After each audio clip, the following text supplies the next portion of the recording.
ওই জামানায় বনি ইসরাইলের লোকটি যুবক সারা রাত্র ইবাদত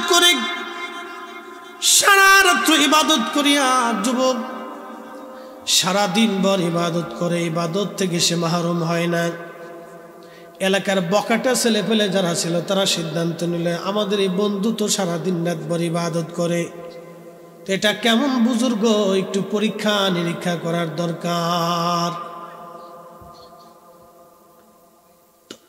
কেমন বুজুর্গ দেখতে হবে একটু।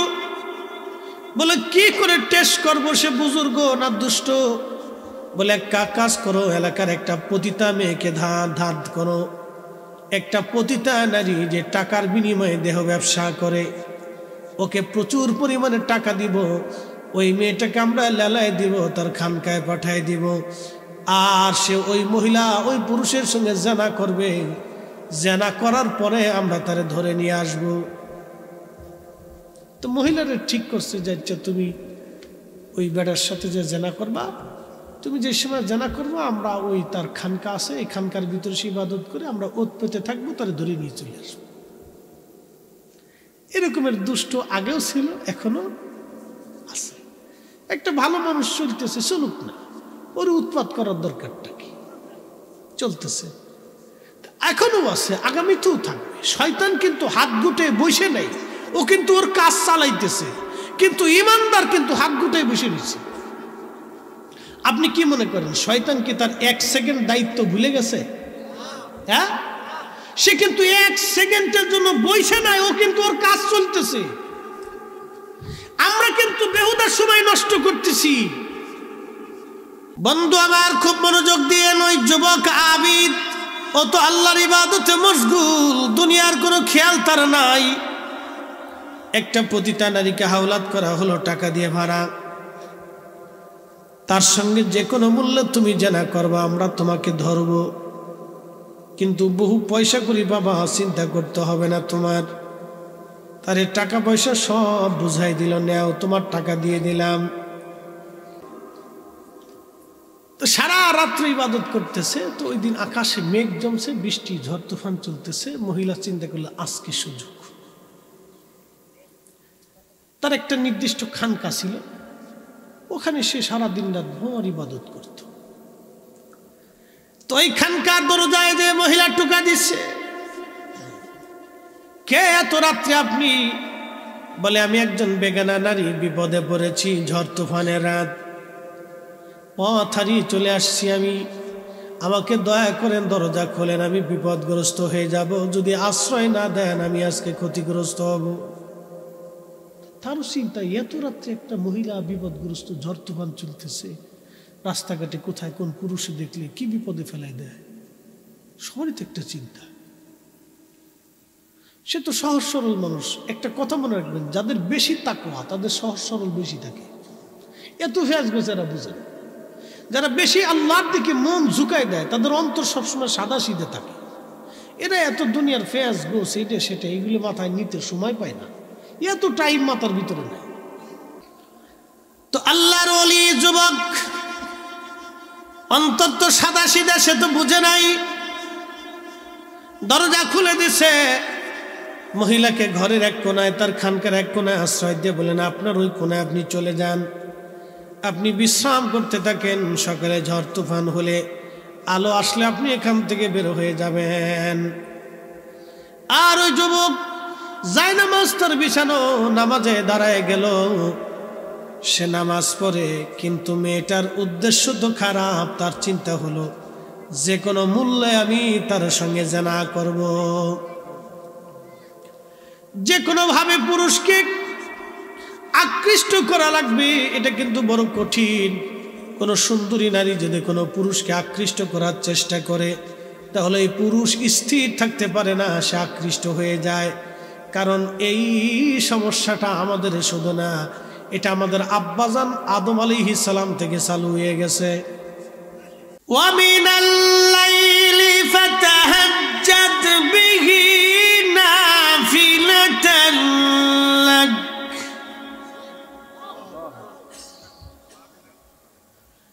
আসা আইয়াবসাকা রাব্বুকা مقاما محمودا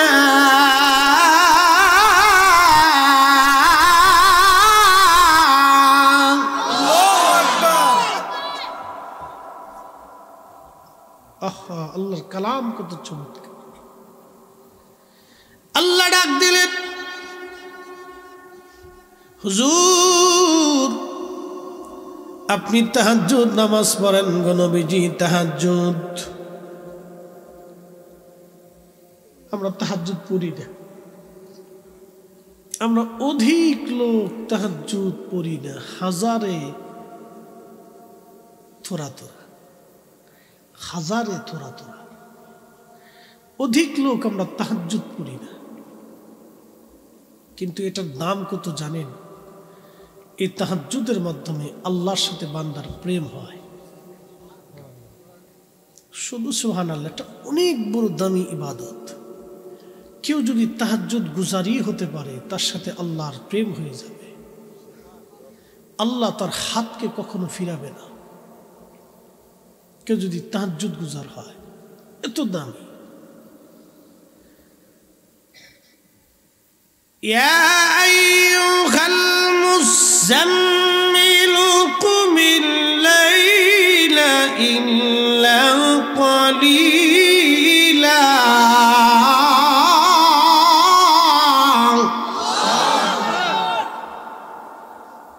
প্রিয় নবীজির একটা চাদর ছিল আচ্ছা আপনাদেরকে প্রশ্ন করি আরবে কারা থাকছেন একটু বলেন তো আরবে একটু হাত উঁচা করে আরবে থাকছেন না বাবাজি সৌদি আরবে শীত প্রচুর না শীতের কালে প্রচুর শীত পড়ে আবার গরমের কালে প্রচুর গরম পড়ে নবীজির একটা মাত্র কম্বল ছিল আমাদের বাড়িতে খুঁজলে অন্তত 2-4-5টা কম্বল পাওয়া যাবে প্রত্যেক ঘরে আমার রসুলের একটা কম্বল ছিল এই একটা কম্বল বিছানায় বিছাইতেন আবার গায়ের মধ্যে লাগাইতেন একসাথে বলবেন সুবহানাল্লাহ কি বুঝলেন একটা মাত্র কম্বল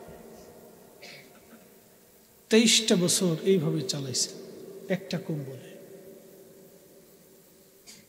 রাসূল যদি বলতেন আল্লাহ বেহেশত থেকে কম্বল দিয়ে দাও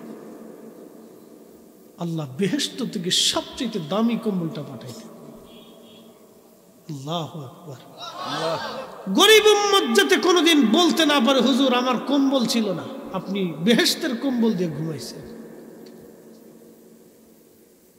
এই কথা যাতে গরিব উম্মত বলতে না পারে রাসূলের সব কাজের শরীয়ত ব্যাখ্যা করতে হয় বেয়াদব আদবহীন না তরিকতের জ্ঞান আছে না শরঈ জ্ঞান আছে না প্রেমের জ্ঞান আছে না রসুলের ইশক মোহাব্বতের জ্ঞান আছে রসুলের শারী বিধানের উপর অনেক সময় প্রশ্ন তুলে ওটার উপরই আজকে এক বেয়াদবকে বলতে শুনতেছি আল্লাহর নবী যদি গুনাই না হবে তাহলে রসুল 70 বার ইস্তিগফার কেন করলেন জুতা দিয়ে পিটানোর দরকার না এগুলো মৌলবী হয়েছে কে কোন মাদ্রাসায় পড়ছে হ্যাঁ রসুল কি নিজের গুনার জন্য ইস্তিগফার করছে প্রেমের জন্য ইস্তিগফার করছে আমাদের আপনারা আমার দাওয়াত করছে মাহফিল শেষ হওয়ার পরে আপনারা আমাকে কিছু না কিছু সম্মানী দিয়ে বলবেন যে হুজুর আপনি মনে কিছু নিয়েন না ক্ষমা সুন্দর দৃষ্টিতে দেখেন আচ্ছা এটা কি ভুলের জন্য ক্ষমা না বিনয়ের ক্ষমা আল্লাহ রসুল আল্লাহর সাথে প্রেম করতেন ওই প্রেমের কারণে রসুল করিম বিনয়ের ক্ষমা চাইতেন নবীর কোনো গুনাই ছিল না কি কথা কন না কেন রসুলের জীবনে কোনো ভুল ছিল না নবী ভুলের জন্য অন্যায়ের জন্য অপরাধের জন্য গুনাহের জন্য রসুল জীবনে কোনোদিন ইস্তিগফার করেন নাই নবীর ইস্তিগফার ছিল বিনয়ের জন্য উম্মতকে শেখানোর জন্য কথা বলে ঠিক কিনা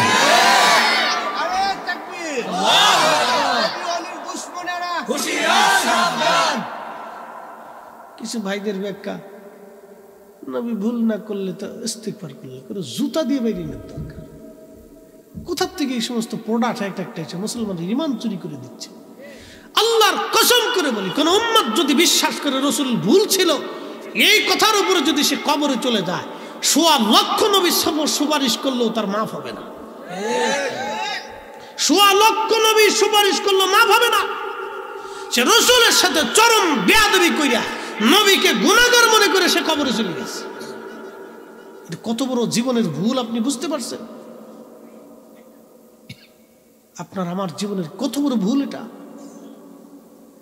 এরকম হাজার হাজার উম্মতকে জাহান্নামের দিকে নিয়ে চলে যাচ্ছে। আমরা কথা বললে বলে মাদারি, মাজারি, বেদাতি, মাজার পূজারি, সিন্নিখোর। ফাইসে দুটো অস্ত্র, মাজার পূজারি, বেদাতি, সিন্নিখোর,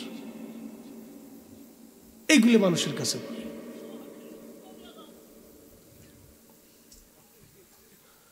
প্রিয় মুসলমান, খুবই মনোযোগ। একটা কম্বলে নবীজির জীবন চলে গেল, বিছানায় গায় নবীজিকে আল্লাহ ডাক দিতে নিয়া আইয়ুহাল মুজাম্মিল, ও কম্বলওয়ালা নবী। একবার জোরে বলা যাবে কি মারহাবা? ও কম্বলওয়ালা নবী উঠেন। কুমিল লাইলা ইল্লা কলিলা,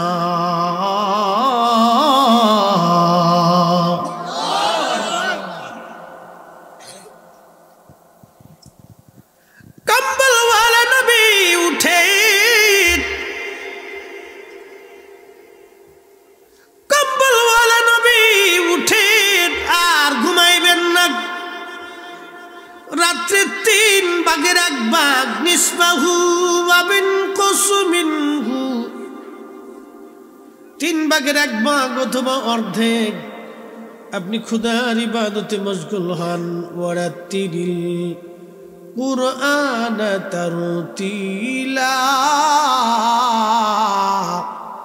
আর আপনি তারতিল এবং তারতিবের সাথে কোরআন আপনি তেলাওয়াত করেন। এজন্য তাহাজ্জুদের নামাজ আর তেলাওয়াত এত দামি, এত দামি। আল্লাহর কোরআন বলল মিনাল লাইলি ফাতাহাজ্জাদ বিহি নাফিলাতান লাক। ছাত্র বয়সে এই নামাজের একটু সুযোগ হয়েছিল, এখন তো ওয়াজের সময়, দুনিয়ার সংসারের ঝামেলায় সুযোগ হয় না, ইচ্ছা করলেও অনেক সময় উপায় হয় না। আপনারা যখন ঘুমান, আমাদের তখন গাড়িতে থাকা লাগে, তখন চিন্তা পরবর্তী প্রোগ্রামে পৌঁছাইতে হবে। এই জন্য আমরা নির্দিষ্ট জায়গায় নির্দিষ্ট স্থানে আমরা অবস্থান নেই, কারণ এটা অনেক বড় আমানত। ইচ্ছা করলে আমি যদি আজকে সকালবেলা বলতাম আমি আসতে পারবো না, তাহলে আপনাদের হালত কি হতো আপনি একটু চিন্তা করেন তো। অসুস্থ হোক, মনের অসুবিধা হোক, স্ত্রীর নিষেধাজ্ঞা হোক, সন্তান কাঁদুক আর যাই করুক, স্ত্রীর মনের চাহিদা থাকুক আর যাই করুক, কোনো উপায় নাই, আসতেই হবে। সবসময় টাকার কথা বলেন না, আমাদের কাছে টাকার অভাব নেই। আমার গাড়ি 55 লাখ টাকার গাড়ি, বুঝতে পারছেন? সবসময় টাকার হিসাব ধরবেন না যে হুজুর টাকার জন্যই আসে। যদি সেটা ধরতে পারেন, সবার জীবনে পিছনে কিছু অর্থ কারণ থাকে। ইমাম সাহেব যে ইমামতি করে তারও কিছু বেতনের দরকার। রাষ্ট্রপ্রধান যিনি প্রধানমন্ত্রী, তাকেও সরকার বাংলাদেশ অর্থ মন্ত্রণালয় থেকে তারও জন্য একটা ভাতা প্রদান করা হয়। কি কথা ঠিক কিনা? আমাদের মুসলিম মিল্লাতের খলিফা যারা ছিলেন তাদেরকেও সম্মানী খেলাপতি ভাতা দেওয়া হতো। এই জন্য সবসময় টাকার দিকে তাকাইতে হবে না। আমার স্ত্রী বলতেছে জীবনের অনেক শখ, একটু ঘুরবো তোমাকে নিয়ে, সুযোগ আর হলো না। কিচ্ছু করার নাই। বলো সন্তানদেরকেও সময় দিতে পারো না, বলো তুমি দিতে থাকো, আমার আর উপায় নাই। কি বলবো, আর কিছু বলার নাই। ভাবছিলাম নির্বাচনের টাইমটা একটু সুযোগ দিব, তো ভূত করে ইন্ডিয়ানরা এসে বলতেছে হুজুর আমরা ভিসা লাগাবো, আপনার নিয়ে যাব, একটু যেতেই হবে। আমি বহু বছর ইন্ডিয়া যাই না, তো বলতেছে যেতেই হবে। অনেক রিকোয়েস্টের পরে চিন্তা করলাম, রাজি হয়ে গেলাম। মানুষের রিকোয়েস্ট না রাখলে অনেকে বেজার হয়, পরে যাওয়ার সময় রাস্তা দিয়ে যাওয়ার সময় গালিগালাজ করে, হুজুরের দেমাগ বাড়ছে, ডেট দিতে চাইলাম, নিল না। কিন্তু আমি যে কেন নিলাম না সেটা তো আমার বিষয়। আমার তো বুঝতে হবে, সিচুয়েশন বুঝে আমাকে রাখতে হবে। আপনার প্রোগ্রামটা আমাকে করে দিতেই হবে, ওই চিন্তা আমাকে আগে রাখতে হবে দাওয়াত নেওয়ার আগে, যে আপনার প্রোগ্রামে আমাকে উপস্থিত হতে হবে, আমাকে বুঝে তারপরে নিতে হবে। যদি উপস্থিত না হতে পারে আপনিও ক্ষতিগ্রস্ত, আমিও ক্ষতিগ্রস্ত। আলেমকুলের কলঙ্ক। অনেকে বলবে এরা কথা দিয়ে কথা রাখে না, ফরিদি হুজুরের মতো লোক, তার জবান ঠিক নেই। বুঝতে পারছেন? তখন আমার এই অপরাধটা আরো 10 জনের উপর যায় বর্তা।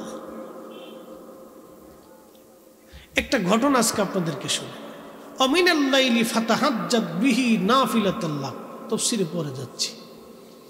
বনী ইসরাইলের ভিতরে একজন আল্লাহওয়ালা যুবক ছিল, সারাদিন 24 ঘন্টা আল্লাহর ইবাদতে কাটাইত। একসাথে বলবেন না মারহাবা। 24 ঘন্টা ইবাদতে কাটাইত। আপনারা দেখবেন দেশে কিছু ভালো মানুষ আসলে কিছু খারাপ লোক ওই ভালো মানুষদেরকে উস্কানি করে, খুশাখুশি করে, ভালো মানুষের বিরুদ্ধে কিলিকবাজি করে। কি কথা কর না, আছে না নি না? এগুলি শয়তান, এরা মানুষ হয় নাই, দুষ্ট। ওই জামানায় বনী ইসরাইলের লোকটি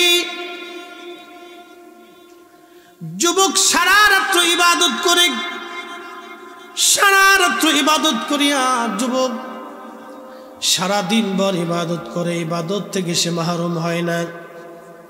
এলাকার বকাটা ছেলে পেলে যারা ছিল তারা সিদ্ধান্ত নিলে আমাদের এই বন্ধু তো সারাদিন রাত ভর ইবাদত করে, তো এটা কেমন বুজুর্গ, একটু পরীক্ষা নিরীক্ষা করার দরকার।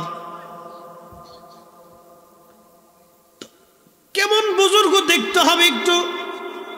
বলে কি করে টেস্ট করবো সে বুজুর্গ না দুষ্ট?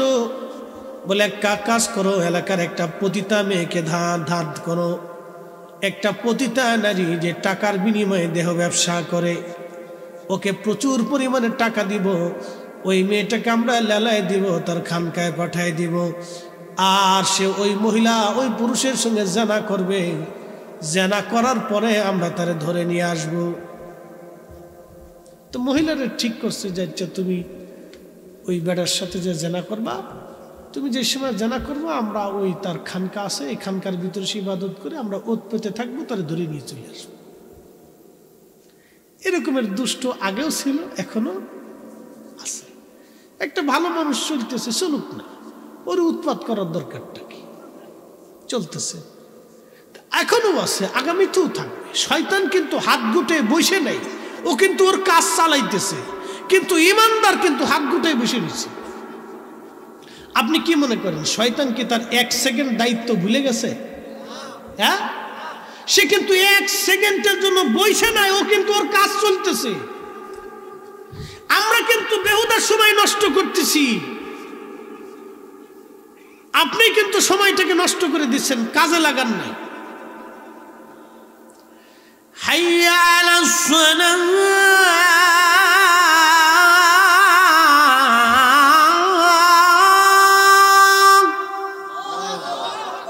সালাতের দিকে আসো। হুকুম কার? কার? আর শয়তান বলে যাইস না। যদি নামাজ থেকে আপনার অন্তর আপনাকে বাধা দেয় তাহলে বুঝবেন শয়তান এসে বসে। মনে রেখে, কোন পাপ কাজ করার জন্য যখন আপনাকে আপনার দিল সায় দেয় তখনই বুঝবেন শয়তান আপনাকে কেন বসছে। তখনই শয়তানকে লাথি মারতে হবে। যদি লাথি মারতে পারেন তাহলে আপনি ঈমানদার, এই কথা মনে রাখতে হবে।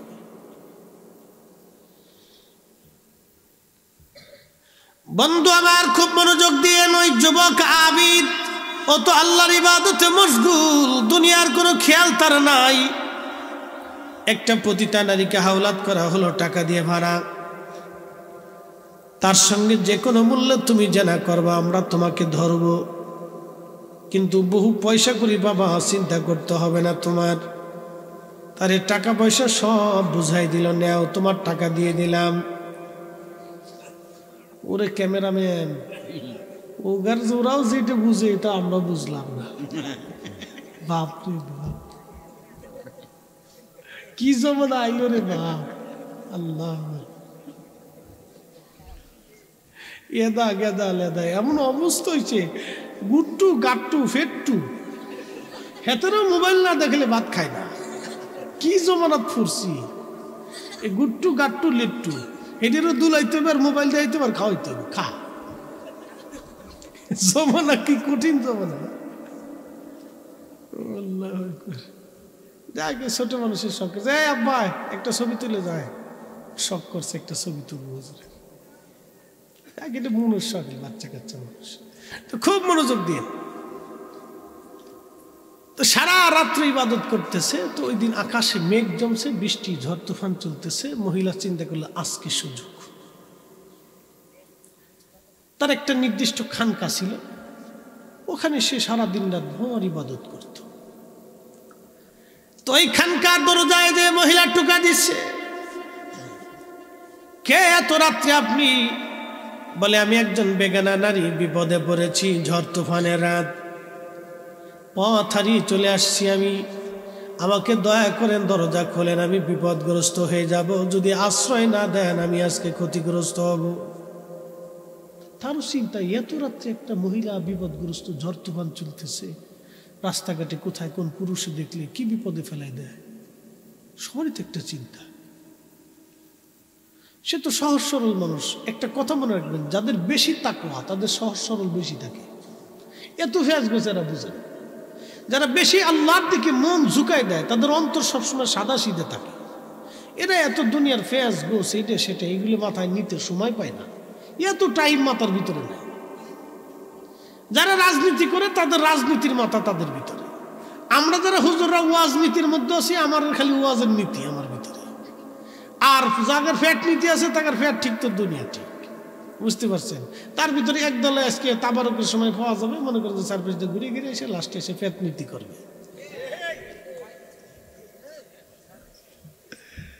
বুঝতে তোরা, এটা হলো ফ্যাট নীতি। লাস্টে ঘুরে টুরে এসে মানকেছে বেঁধে বিড়ি বিড়ি টাই নাই পটপরি চটপটি খাই, এটা ঘুরে টুরে এসে যখন ইয়া নবী সালাম আলাইকুম আল্লাহ, আমি টুক করে এসে পিছনে খারাই দিবে। ওর দান্দা ইডে, ওর সারা দেশে মাহফিলে ঘুরে আর এত দান্দা করে, ওর আর কোনো কাজ নেই। আর যারা ওয়াজ শুনেন না তারা চুপচাপ এসে বসে দাঁড়ায়, ওয়াজ শুনে তারপরে বুঝে যায়। কি কথা কন না কেন? এরা তো আবারও চিন্তা করে না। তো আল্লাহর ওলি যুবক অন্তত সাদা সিধা, সে তো বুঝে নাই। দরজা খুলে দিছে, মহিলাকে ঘরের এক কোনায়, তার খানকার এক কোনায় আশ্রয় দিয়ে বলেন আপনার ওই কোনায় আপনি চলে যান, আপনি বিশ্রাম করতে থাকেন, সকালে ঝড় তুফান হলে আলো আসলে আপনি এখান থেকে বের হয়ে যাবেন। আর ওই যুবক যায় নামাজ তার বিছানো, নামাজে দাঁড়ায় গেল, সে নামাজ পড়ে, কিন্তু মেয়েটার উদ্দেশ্য তো খারাপ। তার চিন্তা হলো যে কোনো মূল্যে আমি তার সঙ্গে জানা করব, যে কোনো ভাবে পুরুষকে আকৃষ্ট করা লাগবে। এটা কিন্তু বড় কঠিন। কোনো সুন্দরী নারী যদি কোনো পুরুষকে আকৃষ্ট করার চেষ্টা করে, তাহলে এই পুরুষ স্থির থাকতে পারে না, সে আকৃষ্ট হয়ে যায়। কারণ এই সমস্যাটা আমাদের শুধু না, এটা আমাদের আব্বাজান আদম আলাইহিস সালাম থেকে চালু হয়ে গেছে। কোন সুন্দরী নারী যদি আপনাকে আকৃষ্ট করতে চায়, তো আপনার কোনো পুরুষ স্থির থাকতে পারে না, এটা মনে রাখবেন। নারীদের পর্দা করতে বলা হলো, পুরুষের পর্দা কেন নাই? কারণটা কি? নারীর মাথার থেকে পা পর্যন্ত ঢাকতে বলা হলো, পুরুষের ঢাকতে বলা হলো না, কারণটা কি? এর পিছনে একটা রহস্য আজকে আপনাদেরকে বলে দিয়ে যাই, বলবো, বুঝার দরকার। আদম এবং হাওয়া দুইজনটা আল্লাহ সৃষ্টি করি। আদম দেখতে খুব সুন্দর ছিল, পুরুষের চাইতে নারীর চাইতে পুরুষরা সুন্দর বেশি। কোন বেডি যদি বলে আমরা বেশি সুন্দর, এটা মিছে কথা। হ্যাঁ, ও যতই আলতা সোনু আলকাত্রা পাউডার লিপস্টিক যাই মাখাক, ও ছাতার কোনো ভ্যালু নাই। হ্যাঁ, কোনো ভ্যালু নাই। পুরুষটা হলো বেশি সুন্দর। আদম সফিউল্লাহ ছিলেন বেশি সুন্দর। আদম সফিউল্লাহর অর্ধেক সৌন্দর্য পেয়েছিলেন ইউসুফ। আর সবচাইতে বেশি সৌন্দর্যের অধিকারী ছিল আমাদের নবী। একসাথে বলবেন না আল্লাহু আকবার। তো পুরুষ না বেডি? হিরে ফুলাপান কথা কইস না কে? বেডি না বেড়া? বেডি না বেড়া? হ্যাঁ, ব্রাহ্মণবাড়ির বেড়া, ব্রাহ্মণবাড়ির বেড়া। বেটারা বেশি সুন্দর। বেডিরা মনে মনে চিন্তা করে, আরে এত আলতা শোনো, আলকাতরা, লিপস্টিক, কত কিছু মাখাইলাম, হুজুরে আমরা রে একবারে বাস দিয়ে চলে গেল, আমার জীবনে লিপস্টিক শেষ। এ মায়ের জাতিরা, বোনের জাতিরা,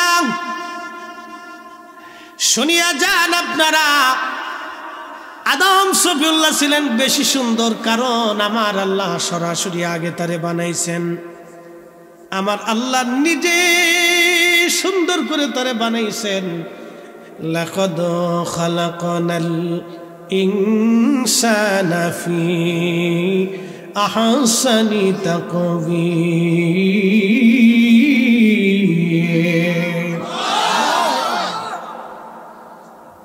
আল্লাহ তাকে নিয়ে সুরত দিয়ে, অর্থাৎ আল্লাহর পছন্দের সুরত দিয়ে আল্লাহ পাক আদম সফিউল্লাহরে বানাইলেন। নখ বানাইলেন, হাত বানাইলেন, আঙ্গুল বানাইলেন, পশম দিলেন, চক্ষু দিলেন, চক্ষুর আবার সৌন্দর্য দিলেন। চোখের নিরাপত্তার জন্য ভুরু দিয়ে দিলেন, ধুলাবালি যাতে না যায় এমন একটা রাডার আল্লাহ চোখের ভুরুর মধ্যে সেট করে দিলেন। ধুলাবালি আসার সঙ্গে সঙ্গে এটা অটোমেটিক লড়াছাড়া করে, আপনার লড়ানো লাগে না, অটোমেটিক লড়তে থাকে। তাহলে অটোমেটিক রাডার সিস্টেম যিনি করে দিলেন, একবার জোরে বলেন তো সেই মালিকের নাম কি? আল্লাহু আকবার। আপনার মাথা নষ্ট হয়ে যাবে। ওয়াতাফাক্কারুনা ফি খালকিস সামাওয়াতি ওয়াল আরদ, আসমান ও জমিনের ভিতরে যাহা আছে তোমাকে ফিকির করতে হবে। এজন্য আউলিয়া কিরামের সবক ছিল মুরাকাবা, মুশাহাদা। এগুলি তো মানুষ এখন বুঝেই না। ছাতা কি কথা কন না, এটা তো বুঝেই না মুসলমান। কাউকে যখন আল্লাহর ওলির আগে মুরাকাবা বসাইতো, মুরাকাবা বসানোর পরে কত পাপিষ্ট, চোর, ডাকাত, জেনাখোর, মদ পাই সাথে সাথে তওবা করে ভালো হয়ে যেত। কি শুনাইলো আমাকে, কি বুঝাইলো আমাকে? চোখের নিরাপত্তার জন্য আল্লাহ অটোমেটিক ভুরু সৃষ্টি করে দিলেন। এটা লড়তেই থাকে, আপনি ইচ্ছা করলেও লড়ে, না করলেও লড়ে। সুবহানাল্লাহ কবেন। কানের ভিতরে সহসা ময়লা জমে জমে যত কান নষ্ট না হয়, সেই জন্য আল্লাহ ভিতরে পশম সৃষ্টি করে বাধাগ্রস্ত করে দিলেন। মাথার চুল যদি না থাকতো, চোখের ভুরু যদি না থাকতো, তাহলে মানুষে কেমন দেখা যাইতো বলেন তো? আর যদি এই কানটারে কপালের এইখানে দেওয়া যাইতো কেমন হইতো? নাকটাকে ঘুরায় যদি কানের এইখানে দেওয়া যাইতো, বাজান রে, চোখটাকে মাঝখানে দিয়া, কপালের এইখানে দিয়া যদি চোখটাকে এই কোনায় দেওয়া যাইতো, তাহলে কেমন হইতো? আল্লাহ সুন্দর করে আল্লাহর ইচ্ছা অনুযায়ী আল্লাহ আদম সন্তানরে বানাইলেন।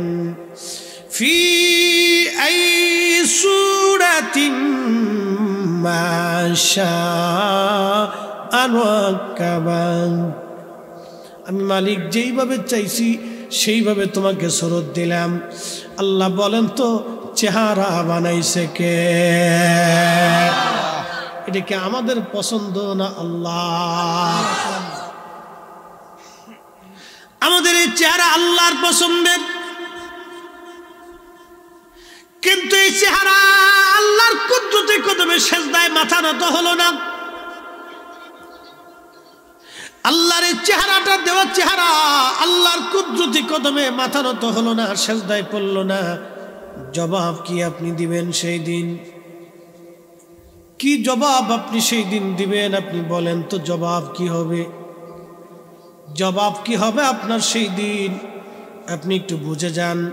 রব্বুল আলামিন আপনাকে কত সুন্দর করে বানাইলেন। তাহলে আমাদের উদ্দেশ্য কি? কেন দুনিয়ার মধ্যে আল্লাহ পাঠাইলো? আল্লাহ এত সৌন্দর্য আল্লাহ দিলেন। পৃথিবীর শ্রেষ্ঠ সুন্দর আল্লাহ আদম নবীকে বানাইছিলেন নিজ সুরত, মানে আল্লাহর পছন্দের সুরত দিয়ে আল্লাহ বানাইলেন। একবার জোরে জোরে বলা যাবে কি মারহাবা?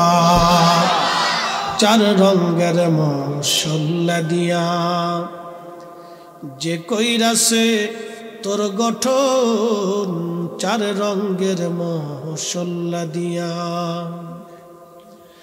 আগুন পানি মাটি বাতাস একযোগে করিয়া প্রকাশ আগুন পানি মাটি বাতাস একযোগে করিয়া প্রকাশ দেখলি না তুই কইরা তালাশ কোন জায়গা তোর মহাজন চার রঙের মশলা দিয়া যে কইরাছে তোর গঠন চার রঙের মশলা দিয়া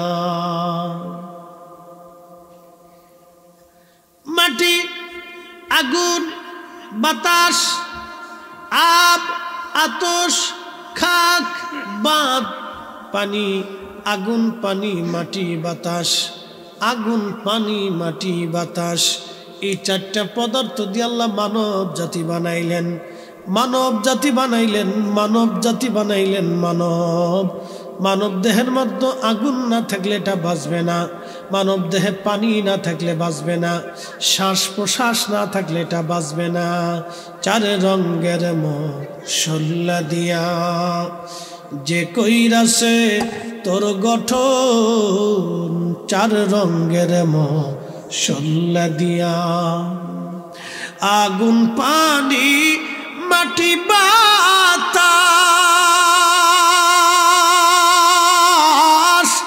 একযোগে করিল প্রকাশ দেখলি না তুই কইরা তালাশ ওরে দেখলি না তুই কইরা তালাশ কোন জায়গা তোর মহাজন চার রঙের মশলা দিয়া যে কইরাছে তোর গঠন চার রঙের মশলা দিয়া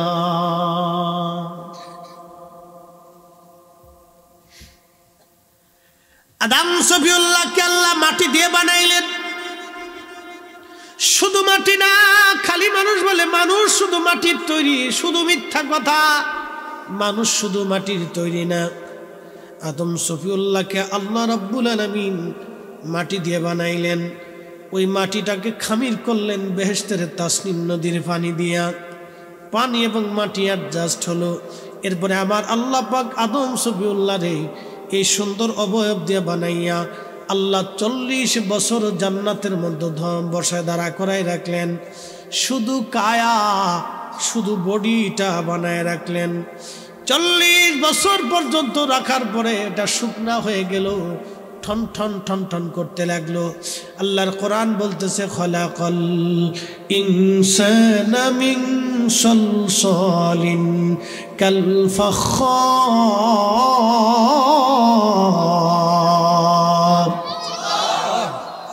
আমি মানুষ বানাইছি শক্ত খড়খড়া মাটি দিয়ে ফাবি আই আলা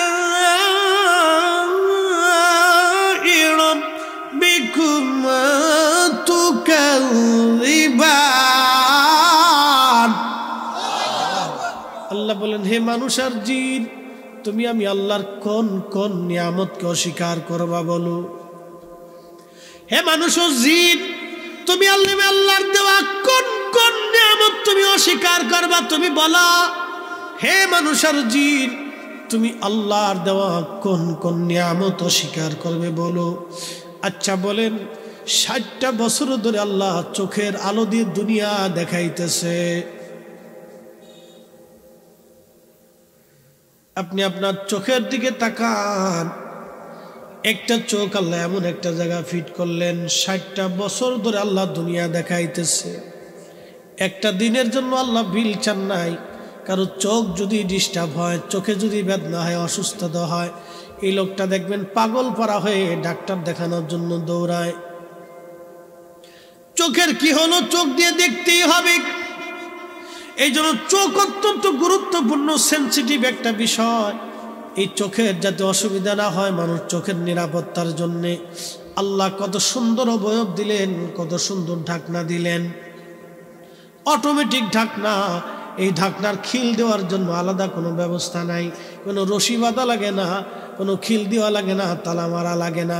আপনার ঘুম আসবে অটোমেটিক, আপনার চোখ পাতা পড়ে যাবে, চোখের নিরাপত্তা আল্লাহ দিয়ে যাচ্ছে। কি কথা ঠিক কি না? ঘুমাই পড়ছেন, অটোমেটিক পাতা পড়ে গেছে। যতক্ষণ ঘুমাচ্ছেন ততক্ষণ আপনার চোখে ময়লা আবর্জনা ধুলাবালি কিচ্ছু যাবে না, পর্দা ফেলাই দিছে আল্লাহ। তাহলে এই রবের জন্য সেজদা হবে না, এই আল্লাহর হুকুম আপনি মানবেন না, তো কারটা মানবেন বলেন তো? সূর্য আকাশ থেকে পৃথিবীতে আলো দেয়, পৃথিবীর কোনো মানুষের আইনে না, আল্লাহর আইনে। আজকে যেমন সূর্যের আলোটা একটু কম ছিল, কুয়াশার সংখ্যাটা বেশি ছিল, শীত বাংলাদেশে আজকে শীত মোটামুটি বেশ পড়তেছে। বলেন শীত কি প্রধানমন্ত্রী এই ডাইকে নিয়ে আসে পার্লামেন্টে বসে, মন্ত্রী পরিষদটা ভোটাভুটি করছে যে শীত দরকার, সামনে নির্বাচন আসতেছে, যাতে কেউ ভোট দিতে না যাইতে পারে? নাকি কোনো সিস্টেম আছে যে শীত বাইরে যাক, একবারে যত সব ঘরের ভিতরে থাকে, এদিক দিয়ে আমরা ভোটাভুটি কাজ সেরে বলবো? এরকম কোনো সিচুয়েশন সুযোগ নাই। এই শীতটাও আল্লাহর আইনে, এরপরে বসন্ত আসবে আল্লাহর আইনে, গ্রীষ্ম আসবে আল্লাহর আইনে, বর্ষা আসবে আল্লাহর আইনে, শরৎ হেমন্ত আল্লাহর আইনে। আল্লাহ কালের পরিবর্তন করে আল্লাহর আইনে, দিন থেকে রাত, রাত থেকে দিন আল্লাহর আইনে। ও মুসলমান, ও কাইতলার মুসলমান, নবীনগরের মুসলমান, নবীনগর না, ও তো ঠিক আছে, আমি আবার কসবা বলে ফেলি তো জ্বালা। নবীনগরের মুসলমান, খুবই মনোযোগ দিয়ে শুনিয়া যান, সব সৃষ্টিগুলি পরিচালিত হয় আল্লাহর আইনে। তাহলে আমরা মানব কার আইন? আল্লাহটাই মানতে হবে। আল্লাহ যেটা আপনার জন্য হালাল করছে আপনি সেটা খান। এই চাটা হালাল, এই চার ভিতরে যদি একটু মদ ঢেলে দেন তাহলে হারাম। প্রিয় উপস্থিতি, খুব মনোযোগ দিয়ে, ওয়াজ তো অনেক